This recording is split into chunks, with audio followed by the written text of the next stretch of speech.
হরিবল হরিবল একাই বল হরিবল জি মাল্যদান হরিবাসরে তারা যে উদ্দেশ্য নিয়ে গোবিন্দ সেবায় এই সুন্দর মালাটা যিনি গেঁথেছেন এবং যিনি দান করেছেন, গোবিন্দের কাছে আমার একটাই নিবেদন, সকলকে তুমি কৃষ্ণ ভক্তি দান করো। এইভাবে যেন গোবিন্দ সেবা দেয়, ভক্ত সেবা ভগবত সেবা দিতে পারে। এই মালার এটাই মাহাত্ম্য মা, এটাতে সম্পূর্ণ ভালোবাসা জড়িয়ে আছে। ভালোবাসা দিয়েই গেঁথেছে কাউকে ভালোবেসে দেবার জন্য। এই হরিবাসরে যেখানে ভগবত কথা হরি কথা হচ্ছে, আমার কণ্ঠে উঠেছে ঠিকই, কিন্তু সকলের মনের উদ্দেশ্য গোবিন্দ সেবার করে দান। তাই সকলের মঙ্গল হোক এটাই কামনা করি, প্রার্থনা করি।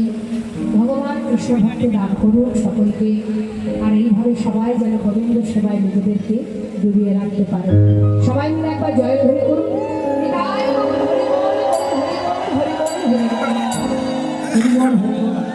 নিতাই গৌর হরি বল, জয় নিতাই হরে কৃষ্ণ। মাইকম্যান ভাই হরে কৃষ্ণ, একটু মনিটারের সাউন্ডটা রাখো তো, আরেকটু বিভাগ রাখো তো। জয় রাধে জয় রাধেশ্বর, জয় রাধে হরে কৃষ্ণ, জয় নিতাই জয় গৌর, জয় রাধেশ্বর হরে কৃষ্ণ, জয় নিতাই।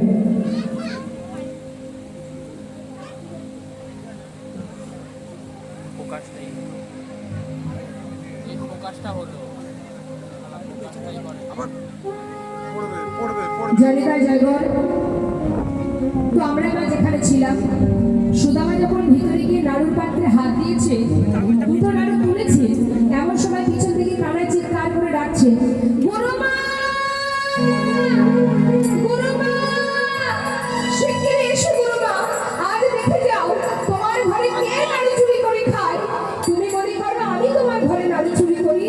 আজ হাতে নাতে প্রমাণ, দেখে যাও কে তোমার ঘরে নাড়ু চুরি করছে।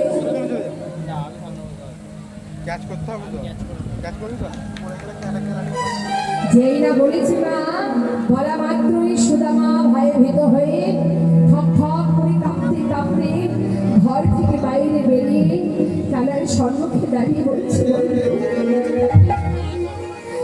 তুই কি করলি ভাই? মায়ের কাছে তুই আমাকে জোর করলি, বল কেন করলি তুই এমন? আমি তো তোকে আগেই বলেছিলাম আমি চুরি করতে পারি না, তুই মায়ের কাছে আমাকে চোর করবি, কেন করলি তুই এমন? বল কানা, তুই কি জানিস না আমি তোকে কত ভালোবাসি? আগেই বলেছিলাম আমি চুরি বিদ্যা জানি না, তুই শুধু শুধু মায়ের কাছে আমাকে চোর বানিয়ে দিলি। তবে তুইও শুনে রাখ কানা, আজ যে কর্মটা তুই করলি আমি অন্তরে বড় কষ্ট পেলাম ভাই। তবে বিশ্বাস কর আমি তোকে বড় ভালোবাসি। আমার মা বলে তুই নাকি ভগবান, আমি তো জানি না তুই ভগবান কিনা। তুমি জানিস না আমার প্রাণের থেকে আমি তোকে বেশি ভালোবাসি। আজকের যে কারণে তুই মায়ের কাছে আমাকে চোর বানিয়ে দিলি, আজ আমি তোর সামনে দাঁড়িয়ে প্রতিজ্ঞা করলাম ভাই তুই ভগবান কিনা আমি জানি না, তবে তুইও শুনে নাও। এই পুরো করে দাঁড়িয়ে আমি প্রতিজ্ঞাবদ্ধ হলাম, জীবনে আমার মৃত্যুকাল পর্যন্ত যদি কোনোদিন কোনো দুঃখ আসে কষ্ট আসে, বন্ধু তো বন্ধুর কাছে বলে আমার জীবনে হাজার কষ্ট এলেও আমি কোনোদিন তোকে কিচ্ছু বলবো না। জীবনে না খেয়ে মারা গেলেও আমি কোনোদিন তোর কাছে দুহাত পেতে কিছু চাইবো না, কিন্তু আমি তোকে ভালোবেসে যাবো কানাই।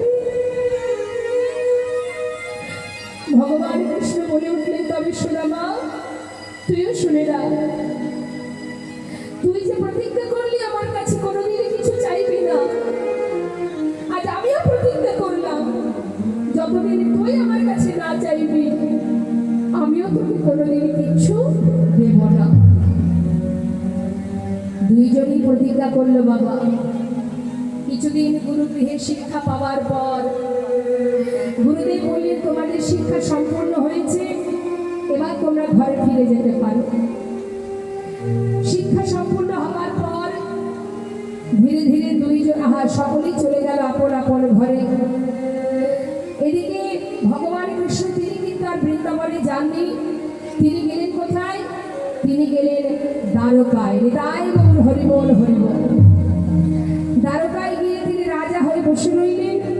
আর এদিকে সুদামা, তার উপযুক্ত বিবাহের বয়স হয়েছে দেখে তার মাতা পিতা আনন্দে আত্মহারা হয়ে, ছেলে হয়েছে মস্ত বড় পণ্ডিত।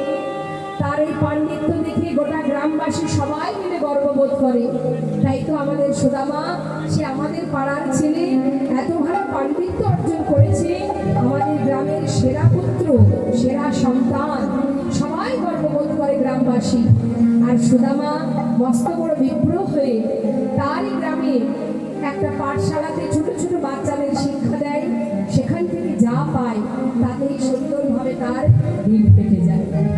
উপযুক্ত বিবাহের বয়স হয়েছে বলে বিলম্ব না করে সুদামার মাতা পিতা সুদামাকে বিবাহ দিলেন। সবাই মিলে একবার উলুধ্বনি হৃদয় গৌর হরিবোল।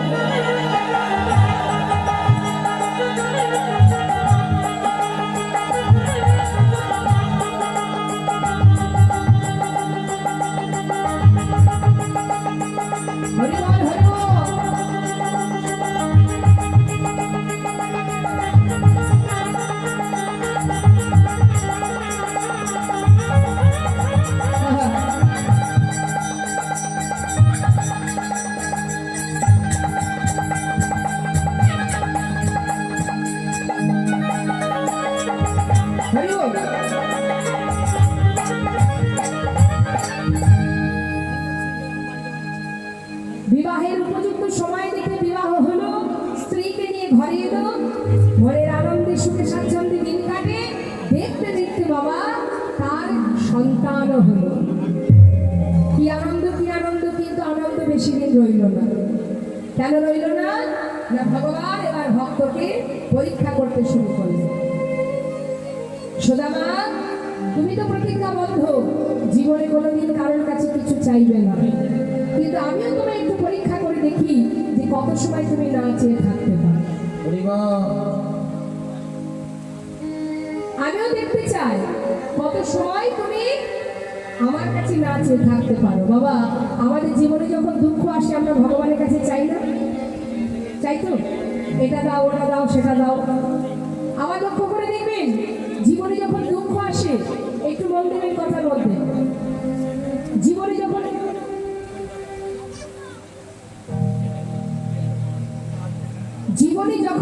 দুঃখ আসে, লক্ষ্য করে দেখবেন না আমরা ভগবানকে দোষারোপ করি। জীবনে একটু দুঃখ এলে আমরা ভগবানের দিকে আঙুল তুলি, তুমি এটা কেন করলে? কেন করলে প্রভু? কেন তুমি কেড়ে নিলে? কেন তুমি শেষ করে দিলে?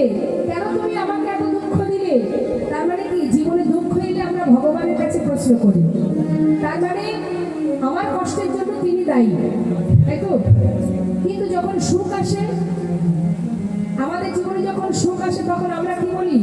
এটা আমার জন্য হয়েছে, এটা আমি করেছি তাই হয়েছে। দেখবেন অনেকে বলে, যখন সুখ আসে তখন সবাই গর্ব করে বলে এটা আমি করেছি তাই হয়েছে, এটা আমার জন্য হয়েছে। আর দুঃখ এলে তখন ভগবানের দিকে আঙুল তুলি, তোমার জন্য হয়েছে। এটাই গৌর হরিবোল। তাহলে দুঃখের জন্য ভগবান দায়ী, কিন্তু ভগবান কাউকে কখনো ইচ্ছাকৃত দুঃখ দেন না। দুঃখের পিছনে কারণ থাকে, শুনে যান। আপনার ঘরের সামনে ছোট ছোট বাচ্চারা যদি খেলা করে, মা দেখছেন এত সুন্দর খেলা করছে বাচ্চারা, আপনি খুশি হয়ে বাচ্চাদেরকে খাবার কিনে দিলেন, দিতেই পারেন। তা যখন খাবার কিনে দেবেন তখন কি সবাইকে দেবেন না নিজের নিজের সন্তানকে দেবেন? সবাইকে দেবেন। এবার দেখা গেল তাদের মধ্যে মারামারি ঝগড়াঝাটি হচ্ছে, সেই সঙ্গে আপনার বাচ্চাও আছে, সেও মারামারি করছে। আপনি ছুটে গিয়ে কার হাতটা আগে ধরবেন? নিজের সন্তানের হাতটা ধরবেন তো? অন্যের বাচ্চাকে তো ধরবেন না, আগে গিয়ে ধরবেন আপনার সন্তানকে। কেন মারামারি করছিস, কি হয়েছে? প্রয়োজনে হয়তো আপনি একটা চড়ও মারলেন, সে কিন্তু কাঁদবে। বাবা ভালো করে শুনবেন, কথার মধ্যে ডুব দিতে হবে। মা সে কিন্তু কাঁদবে। কেন কাঁদবে? মা মেরেছে তাই কাঁদছে। সে কিন্তু ভাববে না যে আমি অন্যায় করেছি তাই মা মেরেছে, সে ভাববে মা কেন মারলো আমাকে। অর্থাৎ মা মেরেছে বলে সে কাঁদছে, কিন্তু আপনি তো জানেন আপনি কেন তাকে শাসন করেছেন। শাসনের কারণটা কি? যাতে তুই এই ভুল আর না করিস। তাহলে আপনি কিন্তু কষ্ট পাচ্ছেন না, পাচ্ছে আপনার সন্তান। কেন? আপনি তাকে মেরেছেন তাই। তো আমরা কাঁদি, আমরা কষ্ট পাই। যিনি আমাকে কষ্ট দিচ্ছেন, যিনি আমাকে আঘাত দিচ্ছেন, তিনি কিন্তু কষ্ট পাচ্ছেন না। কেন পাচ্ছেন না? তিনি জানেন যে তাকে কষ্ট দিচ্ছে এই জন্যই, তারই ভালোর জন্য। পদে পদে যে ভুল আমরা করে যাই, জেনে শুনেও করি, না জেনেও করি। এটা কখনো ভাববেন না, না জেনে কোনো ভুল করলে তাতে পাপ হয় না। ভুল কথা। আপনি জেনে শুনে যদি কোনো অন্যায় করেন তাতেও পাপ, না জেনেও যদি কোনো কিছু করে বসেন তাতেও পাপ। অপরাধ অপরাধী, সে যেভাবেই হোক না কেন।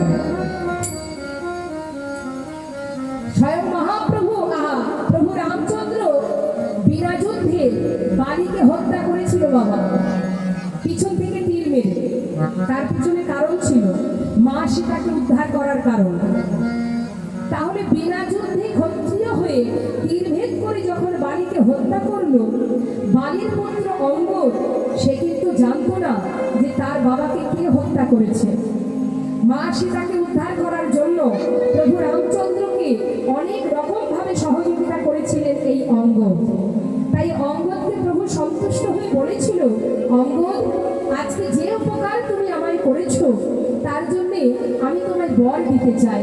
অঙ্গদ বলেছিল, প্রভু যদি বর দিতেই চাও তবে আমাকে এই বর দাও যে আমার পিতাকে হত্যা করেছে তীর ভেদ করে পিছন থেকে, আমিও তীর ভেদ করে সেই অপরাধীকে প্রাণে মারতে চাই।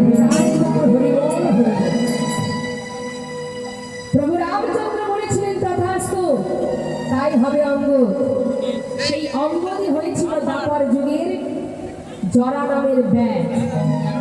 পাখি ধরবার জন্য বনে গিয়েছিলেন, ভগবান গোবিন্দ ছিলেন নিম্ন বৃক্ষের ডালে, চরণটা তার দুলছিল, মাছ ওই জরা নামের ব্যাগ যখন তীর ভেদ করে সেই তীরে পতিত হন প্রাণ গোবিন্দ। তাই তাহলে বাবা ভগবান কোনো কাজ করে তার সাজা তিনি নিয়ে নিচ্ছেন, আর আমরা দিনের পর দিন অপরাধ করছি, আমরা সাজা পাবো না। তাই কখনো এটা মাথায় রাখবেন যে কোনো অপরাধ হলে, কোনো যদি কষ্ট হয় জীবনে, তার জন্য ভগবান দায়ী নয়। এর জন্য আমাদের নিজের কর্মফলের জন্যই আমরা কর্মফল ভোগ করছি। যেমন কর্ম করেছি তেমন ফল ভোগ করছি, এর জন্য তিনি দায়ী নয়। তাহলে আমাদের কাজটা কি বাবা? আমাদের করণীয়টা কি? কষ্টই আসুক আর সুখই আসুক, দুঃখ আসুক, আমাদেরকে তার সাথে মেনে নিয়ে চলাটাই মানুষের ধর্ম। মানিয়ে নিয়ে চলো, স্যাক্রিফাইস করো। মনে করুন এখন গরম পড়েছে, তো একটা সিম্পল দৃষ্টান্ত দিচ্ছি, সহজ একটা। এই যে গরম পড়েছে এখন বাবা, এই গরমে কি আমরা ভগবানকে দোষারোপ করছি? অনেকেই করে, অনেকেই করে। তা আমরা কি ভগবানের উপরে রাগ ঝাল করে তাকে সেবা না দিয়ে আমরা গরমটাকে তাড়াতে পারবো? পারবো না। তাহলে গরমটাকে আমরা তাড়াতে পারছি না, বরং কি করছি? এই গরমের সঙ্গে তালে তাল মিলিয়ে আমরা চলছি। আমরা স্যাক্রিফাইস করেছি, ত্যাগ স্বীকার করেছি, মেনে নিয়েছি, মেনে নিয়ে চলছি। তার জন্য আমাদের কি উপায়? যে এর সঙ্গে যদি আমাদের চলতে হয়, আমরা এর সঙ্গে চলবো। তাতে কি হবে? আমাদেরকে মানিয়ে নিয়ে চলা। তার জন্য এসির ব্যবস্থা আছে, ফ্যানের ব্যবস্থা আছে, কুলারের ব্যবস্থা ইত্যাদি ইত্যাদি। গরমটাকে তাড়াতে পারবো না, তাহলে তাকে নিয়েই চলতে হবে। শীতের সময় আমরা কি শীতটাকে তাড়াতে পারবো? এই কথাগুলো খুব গুরুত্ব দিয়ে বুঝবেন। শীতটাকে আমরা তাড়াতে পারি না, বরং কি করি, শীতের দিনে শীতটাকে সাথে করে নিয়ে চলার জন্য আমরা গরম পোশাক পরি। তাহলে সবকিছু মেনে নিয়ে চলাই তো মানুষের ধর্ম। এর জন্য ভগবান দায়ী নয়, আমরাই দায়ী। তাই জীবনে হাজার কষ্ট এলেও কখনো গোবিন্দকে ভুলে যাবেন না, কারণ সে জীবের মঙ্গল কামনাই করে। যুগে যুগে এসেছেন তিনি এই ধরাতে শুধুমাত্র তার ভক্তকে রক্ষা করার জন্য। যত সময় পর্যন্ত সেই পথে আমরা এগিয়ে না যাব, ততদিন সংসারের বিতাপ জ্বালা আমাদের ভোগ করতে হবে। যখন তুমি প্রকৃত তাকে ভালোবাসতে শিখবে, সেদিন থেকে তোমার জীবনে কষ্ট আসুক আর দুঃখ আসুক, সেটাকে তোমার কিছু মনেই হবে না। যেদিন গোবিন্দ সুখে তুমি সুখী হবে। আজ সুদামাকে দিয়েই তার প্রমাণ দিয়ে যাব আপনাদের। সুদামার জীবন কাহিনী, এই সুন্দর লীলাটা যদি শ্রবণ করেন বুঝতে পারবেন না ভক্ত প্রকৃত কাকে বলে। সুদামা সুন্দরভাবে সংসার করছে, তার মনের আনন্দে সংসার চলে যাচ্ছে, এত সুখ এত সুখ। গোবিন্দ প্রথমত কিনে নিলেন তার মাতা পিতাকে, তাই গৌর হরি বল। যখন মাতা পিতা চলে গেল, মানে বিয়োগ হলো, মাতা পিতা ইহলোক ছেড়ে পরলোক গমন করবার পর সংসারের দায়িত্ব পড়ে গেল সুদামার কাঁধে। সুদামা কি করলেন, ওই ছোট ছোট বাচ্চাদের শিক্ষা দেন, সেখান থেকে যেটুকু করি পায়, যেটুকু অর্থ পায়, তাতেই সংসার কেটে যায়। কিন্তু ভগবান কি করলেন, সুদামাকে সর্বহারা করার জন্য, যাতে বন্ধু আমারই শরণাপন্নে আসে, সেই জন্য তার পাঠশালাটাকেও বন্ধ করে দিলেন। যেই না পাঠশালা বন্ধ হয়ে গেল, ছেলে মেয়ের মুখে, সন্তানের মুখে অন্ন জোগান নেবে কি করে, বাধ্য হয়ে কাঁধে উঠে গেল ভিক্ষার ঝুলি। তাই গৌর হরি, ভিক্ষার ঝুলি কাঁধে নিয়ে দাঁড়িয়ে দাঁড়িয়ে ভিক্ষা করে বাবা। কিন্তু ভিক্ষা করতে করতে কোনোদিন ভিক্ষা পাই, কোনোদিন পাই না। একই গ্রামে যদি আপনি বারবার যান, প্রতিদিন কি দেবে আপনার ভিক্ষা? যেদিন ভিক্ষা পাই না, সেদিন ঘরের করে বসে কৃষ্ণ কৃষ্ণ কৃষ্ণ দেখতে দেখতে তার পিতার মধ্যে যেটুকু বিষয় সম্পদ ছিল সবই শেষ হয়ে গেল। অবশেষে তার স্ত্রীকে নিয়ে, সন্তানদের নিয়ে একটা গাছ তলাতে এসে আশ্রয় নিল। সেই গাছ তলাতে দিন কাটে, ঝড় বৃষ্টি যায় মাথার উপর দিয়ে। কিন্তু তার সহধর্মিণী, যার সঙ্গে বিবাহ হয়েছে, সুশীলা, এতটাই ভক্তিমতী, স্বামীকে এতটাই ভালোবাসে। আজ যে স্বামীর অর্থ নেই, সে যে দীর্ঘহীন কাঙাল, তাতে সুশীলার কোনো দুঃখ নেই। স্বামীকে নিয়েই কত সুন্দরভাবে গাছতলাতে দিন কাটে তার। পরনে একটা মাত্র শাড়ি, সেই বসনের সমস্ত জায়গায় ছেঁড়া, তথাপিও তার কোনো দুঃখ নেই। দিন কাটে খুবই কষ্টে। একদিন সুশীলা বলে উঠলেন, স্বামী গো, তোমায় একটা কথা বলবো, বলো।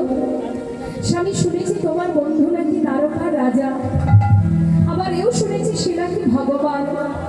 স্বামী গো, আমাদের তো বড় অসহায় জীবনে, এমন অভাবে, এত দুঃখ জীবনে। স্বামী, আমার সন্তানদের অঙ্গে একটা বস্ত্র নেই, কত কষ্টে দিন যায়। তুমি কি পারো না স্বামী, তোমার বন্ধু দ্বারকার রাজা, তার কাছ থেকে কিছু চেয়ে আনতে? সুদামা বলছে, সুশীলা, আমি যে আমার বন্ধুকে বড় ভালোবাসি, তুমি বলো না আমার কথা, আমি কোনোদিনই পারবো না ওর কাছে কিছু চাইতে। আমি যে প্রতিজ্ঞাবদ্ধ, জীবনে যদি দারিদ্রতার অন্ধকারে ডুবে মারাও যায়, আমি কোনোদিন ওর কাছে কিছু চাইবো না। সুশীলা, তুমি আমায় বলো না। আচ্ছা স্বামী, তোমার একটা কথা বলবো, বন্ধুর কাছে যদি কিছু নাই চাইতে পারো, ঠিক আছে, চাইবার কোনো দরকার নেই। যাকে তুমি এত ভালোবাসো, যার জন্য উন্মাদ পাগল হয়ে যাও, যাকে দেখবার জন্য তোমার মনটা ছটফট করে, যার নাম তুমি অহরহ মুখে জপ করো, স্বামী তোমার কি মন চাই না তাকে একবার দেখবার? সুশীলা, তুমি যে আমার মনের কথা বললে সুশীলা, কিন্তু বিশ্বাস করো আমরা তো গরিব, আমরা তো আমাদের মতো বন্ধুর কথা ওর কি আর মনে আছে? সে তো দ্বারকার রাজা, আমার মতো কাঙাল বন্ধুর কথা কি আর মনে আছে তার? স্বামী, এ তুমি কি বলছো? বন্ধুর কথা মনে থাকবে না? আমার মন বলছে স্বামী, নিশ্চয়ই সে তোমায় চিনতে পারবে। যাও না স্বামী, একবার তোমার বন্ধুর সঙ্গে দেখা করে এসো, যাকে এত ভালোবাসো। আমার বিশ্বাস যদি তুমি চোখে একবার দেখতে পাও, একটু হলেও তোমার ভেতরের কষ্ট, তোমার মনের জ্বালা যন্ত্রণা আমার মনে হয় একটু হলেও দূর হবে। যাও স্বামী, যাও একবার দেখা করে এসো। সুশীলা, ঠিকই তো বলেছ তুমি, কিন্তু এতগুলো বছর পর যাব কেমন করে? আমি যে বড় অসহায় কাঙাল, খালি হাতে বন্ধুর বাড়ি কি করে যাই? কিছু যদি নিয়ে যেতে না পারো? স্বামী, আচ্ছা ঠিক আছে, তুমি ঘরে থাকো, আমি দেখছি কোনো জায়গা থেকে কিছু ভিক্ষা করে আনতে পারি কিনা। মা, সুশীলা কিন্তু ধনী পরিবারের কন্যা, আজ নিজে আচরণ পেতে প্রত্যেক জীবের দ্বারে দ্বারে গিয়ে ভিক্ষা চাইছে।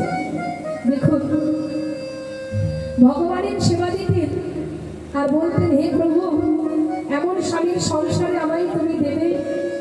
আমার স্বামীর যদি অর্থ নাও থাকে কোনো দুঃখ নেই, কিন্তু সে যেন সত্যবাদী হয়, যেন মিথ্যা কথা না বলে। পেয়েছেও তার, সুদামা কখনো তার বদলে মিথ্যা কথা বলে না। বড় আনন্দে, বড় খুশি বলি আজ সুশীলা সমস্ত জীবের দরজার গোড়ায় গিয়ে আচরণ পেতে ভিক্ষা চাইছে, গোবিন্দ সেবা দেবে বলে। আমায় ভিক্ষা দাও গো। আসলে কেউ আসবেন না, কমিটির ভক্ত যারা আছেন, ছোট ছোট ভাইয়েরা যারা আছেন, তোমরা একটু যাও সমস্ত ভক্তের কাছে, তারা অবশ্যই গোবিন্দ সেবার জন্য দান করবে। হরে কৃষ্ণ। আমায় ভিক্ষা দাও গো। সবাই দেবেন না, গোবিন্দ সেবায় দ্বারকায় আমরা যদি যেতে নাও পারি, আমাদের এই দান যেন দ্বারকায় গোবিন্দের কাছে পৌঁছে যায়। কেমন নিতাই গৌর হরিবল। মুক্ত হস্তে দান করবেন, তবে কেউ উঠবেন না, শান্ত হয়ে বসুন। আমায় ভিক্ষা দাও গো নগরবাসী, ভিক্ষা দাও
দরজার সামনে দাঁড়িয়ে আঁচল পেতে যেই না ভিক্ষা চেয়েছে, মুখের উপরে দরজা বন্ধ করে দিয়ে বলছে, আহা, এসব নিত্য নতুন ভিখারি জ্বালায় কি গ্রাম ছেড়ে চলে যাব?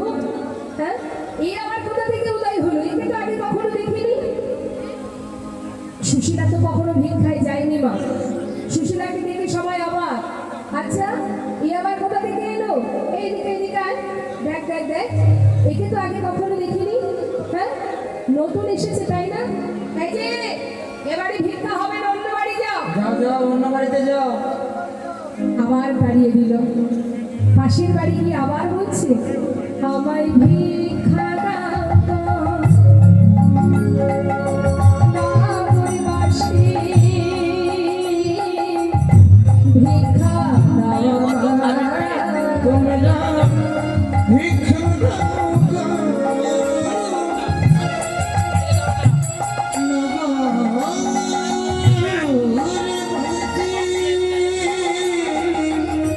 ভিক্ষা দাও আমায়। যেই না বলেছে সঙ্গে সঙ্গে পাশের বাড়ির সকলে বলে উঠলে, এই শোন শোন শোন শোন, দেখ দেখ, ছিঁড়ে ছিঁড়ে লাগছে না? সুধা মারবো? আচ্ছা, প্রতিদিন তো সুদামা আসে, আজও গৌরব পাঠিয়ে দিয়েছে কেন?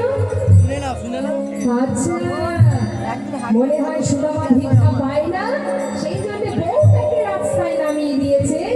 এই যে আমরা অনেক কষ্ট করে রোজগার করি, তারপরে ভিক্ষা করে খাই না।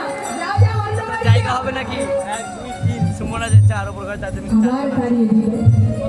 যেই না দাঁড়িয়ে দিল, সুশীলা বলে উঠলেন, শোনো, আজকে যে ভিক্ষা তোমরা আমায় দেবে, সেই ভিক্ষার একটি দানাও আমরা কেউ সেবা করব না। কে সেবা করবে জানো? অগত বাদিরে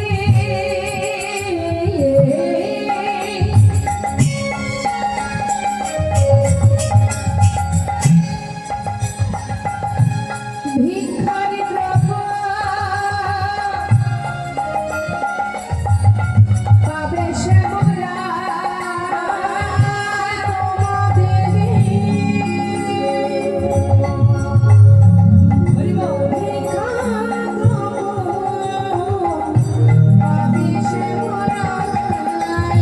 ভিক্ষা দাও আমায়, তোমরা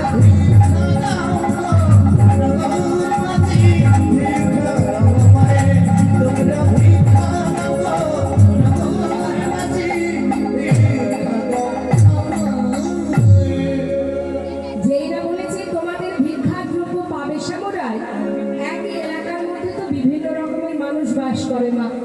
কিছু কিছু কৃষ্ণ ভক্ত পরিবার থেকে শুকনো চিড়ে ওই সুদামার আঁচলে, সুদামার স্ত্রীর আঁচলে দিয়ে গেলেন।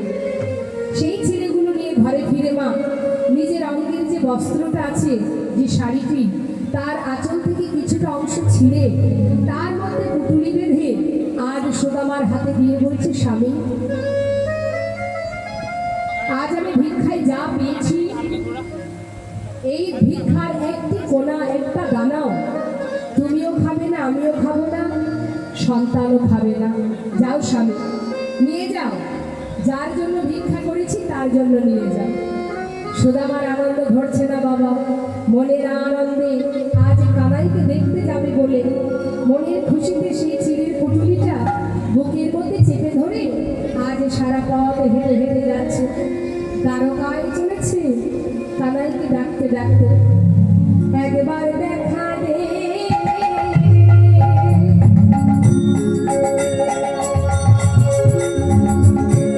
ভাই কানাইয়া,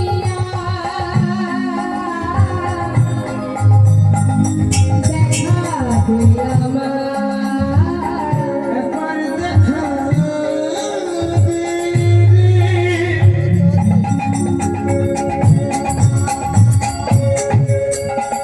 হাই দেখা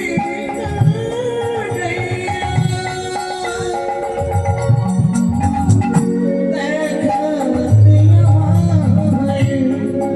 একবার দেখা দে